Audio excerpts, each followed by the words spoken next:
2-3 दिवसापूर्वी महंत नामदेव महाराज शास्त्री यांची टीव्हीवरती प्रतिक्रिया पाहून एक प्रतिक्रिया दिली होती. संविधानिक मार्गाने त्या ठिकाणी प्रतिक्रिया दिली होती. परंतु ती प्रतिक्रिया ज्यावेळेस प्रसारमाध्यमांच्या समोर आली त्यावेळेस मात्र महाराष्ट्रभरातून महंत नामदेव महाराज शास्त्री यांचे अनुयायांचे फोन यायला लागले की तुम्ही शास्त्रींच्या विरोधात बोलतात, तुमची तेवढी लायकी आहे का, तुमची कुवत आहे का, तुम्हाला बघतोत मारतोत, अशा प्रचंड जीवे मारण्याच्या धमक्या दिल्या. मग ज्या अनोन नंबरवरून मला फोन आले, मला प्रचंड मानसिक त्रास झाला.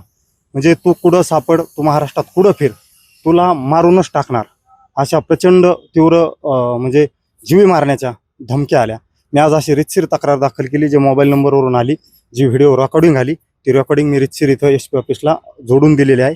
आणि जर उद्याच्याला माझ्या जीविताला काही जर धोका झाला तर महंत नामदेव शास्त्री महाराज व यांचे अनुयायी हे सर्व, माझ्या जीविताला काही जर धोका झाला तर याला सर्वस्वी जबाबदार नामदेव महाराज शास्त्री राहतील. नेमकं कशामुळे धमकी देतात आणि हे धमकी देण्याचा उद्देश काय आहे? कोणत्या शब्दामध्ये धमक्या देतात?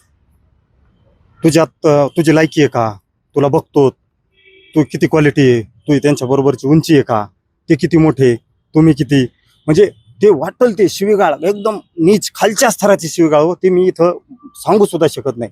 म्हणजे इतकी वेदनादायक की सांगू नका. आणि मी महंत नामदेव महाराज शास्त्रींचा कालही आदर करत होतो साहेब, आजही आदर करतोय, उद्याही करतोय. ते वारकरी संप्रदायाची उच्चस्थानी असणारी व्यक्ती आहे. पण मी एक वारकरी म्हणून प्रवचनकार म्हणून मी त्यांचं अत्यंत आदर करून माझी मी प्रतिक्रिया प्रसारमाध्यमासमोर दिली होती संविधानिक मार्गाने.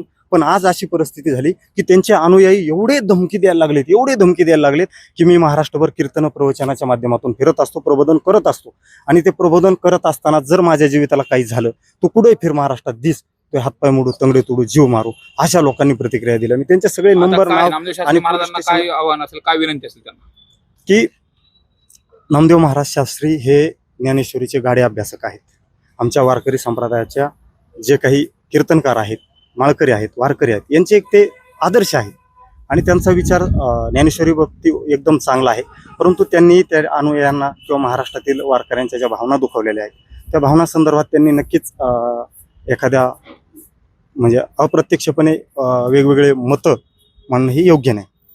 त्यांनी तुमच्या बाबतीत काय केलं पाहिजे, अनुयायाला आवरलं पाहिजे? नक्कीच त्यांनी ते महंत म्हणून त्यांनी नक्कीच सांगितलं पाहिजे की एक वारकरी संप्रदायातले झांजे महाराज ज्यांनी जी मी प्रतिक्रिया दिली ती संविधानिक दिलेली आहे. आणि जर मी चुकीची दिली असली, संविधानिक नसली, तर रितसर कायद्याच्या मार्गाने माझ्यावरती रितसर गुन्हे दाखल करावेत त्यांच्या अनुयायांनी. मी त्याला विरोध केलेला नाही. परंतु मला जीवे मारण्याची धमकी देणं, मला तुला फिरू देणार नाही, तुझे हातपाय तोडू, तुझी लायकी नाही, हे बोलणं मात्र नामदेव महाराज शास्त्रींनी त्यांच्या अनुयायांना